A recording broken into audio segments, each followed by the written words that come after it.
आकाशवाणी देहरादून से प्रस्तुत हैं प्रादेशिक समाचार। पहले मुख्य समाचार।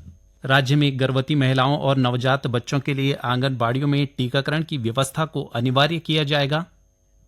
केंद्रीय अन्वेषण ब्यूरो सीबीआई ने 3 राज्यों की नीट यूजी परीक्षा में कथित अनियमितताओं से संबंधित 5 मामलों की जांच शुरू की। देहरादून के खलंगा आरक्षित वन क्षेत्र में अब पेड़ों को नहीं काटा जाएगा। और राज्य के पर्वतीय मार्गों पर सड़क हादसों के प्रभावी रोकथाम के लिए परिवहन विभाग सड़कों पर गति सीमा तय करेगा।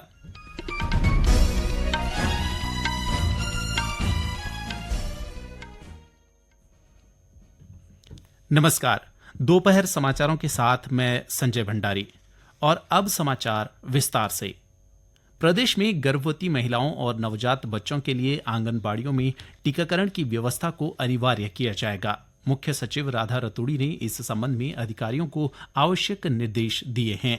श्रीमती रतूड़ी ने पर्वतीय क्षेत्रों में सुदूर और कठिन आवागमन वाले क्षेत्रों में रहने वाली गर्भवती महिलाओं को संस्थागत प्रसव की सुविधा आसानी से उपलब्ध कराने के लिए वन स्टॉप केंद्रों को गर्भवती महिलाओं के लिए प्रतीक्षालय के रूप में उपयोग को कहा।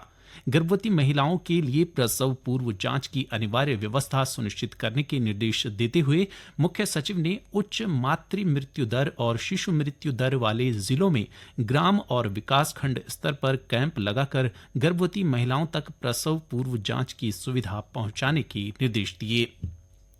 केंद्रीय जांच ब्यूरो ने बिहार, गुजरात और राजस्थान में राष्ट्रीय पात्रता सह प्रवेश परीक्षा नीट यूजी में कथित अनियमितताओं के 5 मामलों की जांच शुरू कर दी है। जांच ब्यूरो ने गुजरात और बिहार में नए सिरे से एक मामला दर्ज किया है। वहीं राजस्थान में भी 3 मामले दर्ज किए गए हैं। सीबीआई महाराष्ट्र के लातूर का एक अन्य मामला भी अपने हाथों में ले सकती है।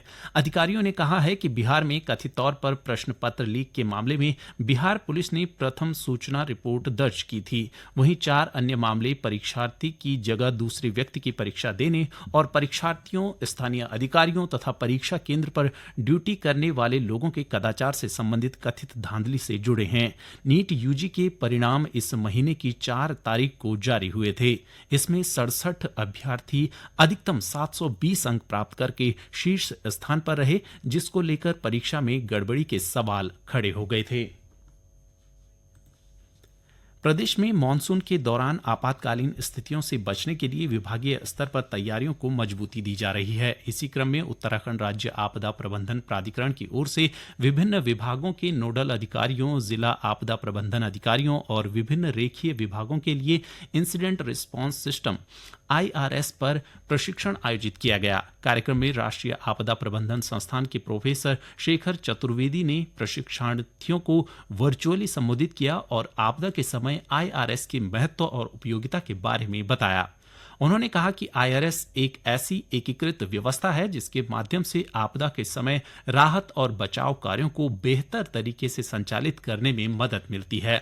उन्होंने बताया कि IRS में सभी विभागों के कार्य और दायित्व तय किए गए हैं। राज्य के सरकारी अस्पतालों में डॉक्टरों की कमी को दूर करने और स्वास्थ्य सेवाओं को बेहतर बनाने के लिए सरकार ने बड़ा कदम उठाया है।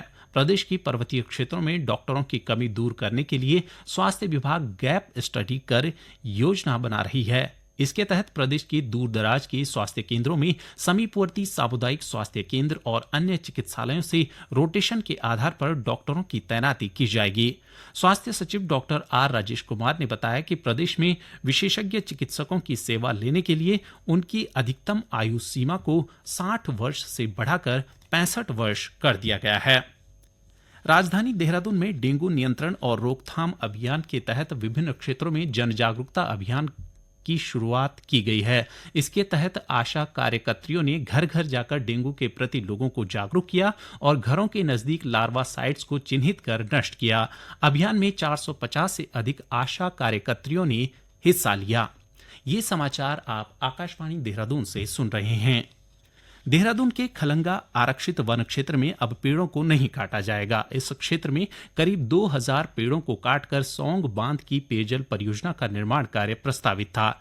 इस परियोजना के लिए अब मालदेवता के निकट कनार काटा गांव में भूमि चिन्हित की गई है। स्थानीय जनता और पर्यावरण प्रेमियों के विरोध के चलते पेयजल निगम ने इस क्षेत्र में पेड़ न काटने का निर्णय लिया है। गौरतलब है कि करीब 3,000 करोड़ रुपए की सौंग बांध परियोजना में 524 करोड़ की पेयजल परियोजना बनेगी। इसके लिए सौंग बांध के नजदीक ऊंचाई वाले स्थान पर जलाशय बनाया जाएगा। प्रमुख वन संरक्षक धनंजय मोहन ने बताया कि जल्द ही नए स्थान का सर्वे किया जाएगा। खलंगा में जो वाटर ट्रीटमेंट प्लांट का चयन हुआ था, उस स्थानीय जनता ने कुछ विरोध जताया है और ये इसमें अभी से फॉरेस्ट का ही सर्वे चल रहा था और पेड़ काटने की कोई बात नहीं थी। कुछ ऐसा लगा लोगों को कि भाई 2,000 पेड़ कटेंगे, 2,500 पेड़ कटेंगे, किंतु सरकार ने ये फैसला लिया है लोगों का विरोध देखते हुए कि इसको वहां से हटाते हुए स्थल को कोई अन्य स्थान पर चिन्हित किया जाए। तो इस हेतु सर्वे किया गया और कनारकाटा गांव में द्वारा गांव के समीप है ये, वहां पे इसकी भूमि का सर्वे कराया जा रहा है। उपयुक्त होगी तो उधर पे ही इसको प्रस्तावित किया जाएगा नए वाटर ट्रीटमेंट प्लांट को। प्रदेश में पिछले 24 घंटों में अलग अलग दुर्घटनाओं में 7 लोगों की मृत्यु हो गई। नई टिहरी जिला मुख्यालय के बौराड़ी में नगर पालिका के पास एक तेज रफ्तार वाहन ने 4 लोगों को टक्कर मार दी, जिनमें से 3 लोगों की मृत्यु हो गई। इस घटना में एक बच्चा घायल है, जिसका उपचार किया जा रहा है। वाहन चालक नशे में वाहन चला रहा था। पुलिस ने आरोपित को गिरफ्तार कर लिया है। उधर उत्तरकाशी जिले के गंगोत्री राष्ट्रीय राजमार्ग पर गंगनानी के पास एक दुपहिया वाहन के खाई में गिरने से 2 लोगों की मृत्यु हो गई। पुलिस ने बताया कि दोनों व्यक्ति गंगोत्री धाम के दर्शन के लिए आए थे। वहीं ऊधम सिंह नगर जिले के खटीमा में आकाशीय बिजली गिरने से 2 लोग मारे गए हैं। राज्य के पर्वतीय मार्गों पर सड़क हादसों की प्रभावी रोकथाम के लिए परिवहन विभाग अब सड़कों में गति सीमा तय करेगा। सड़क दुर्घटनाओं को रोकने के लिए परिवहन मुख्यालय ने सड़क यातायात शिक्षा संस्थान IRTE फरीदाबाद को ट्रायल के तौर पर 110 किलोमीटर सड़क के अध्ययन को गति सीमा तय करने की जिम्मेदारी सौंपी है। इसके लिए मुख्यालय और IRTE के बीच अनुबंध हो गया है। यह संस्थान ऋषिकेश से श्रीनगर के बीच ट्रैफिक दबाव, सड़क की चौड़ाई, ढलान, सुरक्षा उपायों, पूर्व के हादसों के आधार पर अध्ययन करेगा।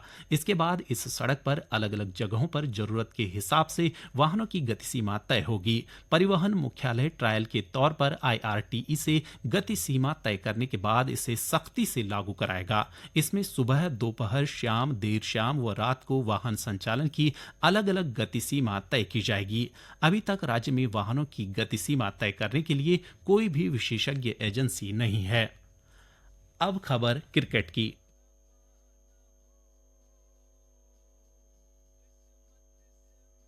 जीत का जज्बा दिल में है, बस जीत का जज्बा देश का मान बढ़ाना है। ICC पुरुष T20 क्रिकेट विश्व कप में भारत ने कल शाम सेंट लूसिया में सुपर 8 के एक मुकाबले में ऑस्ट्रेलिया को 24 रनों से हरा दिया। इस जीत के साथ ही भारत ने सेमीफाइनल में प्रवेश कर लिया है।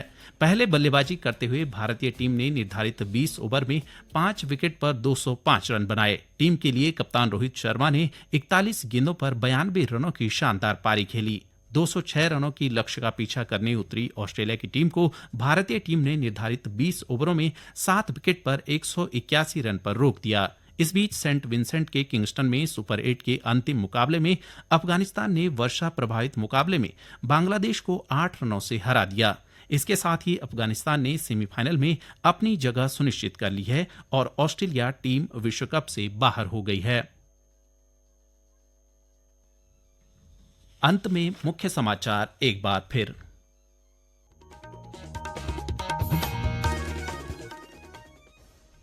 राज्य में गर्भवती महिलाओं और नवजात बच्चों के लिए आंगनबाड़ियों में टीकाकरण की व्यवस्था को अनिवार्य किया जाएगा। केंद्रीय अन्वेषण ब्यूरो CBI ने 3 राज्यों की नीट UG परीक्षा में कथित अनियमितताओं से संबंधित 5 मामलों की जांच शुरू की। देहरादून के खलंगा आरक्षित वन क्षेत्र में अब पेड़ों को नहीं काटा जाएगा।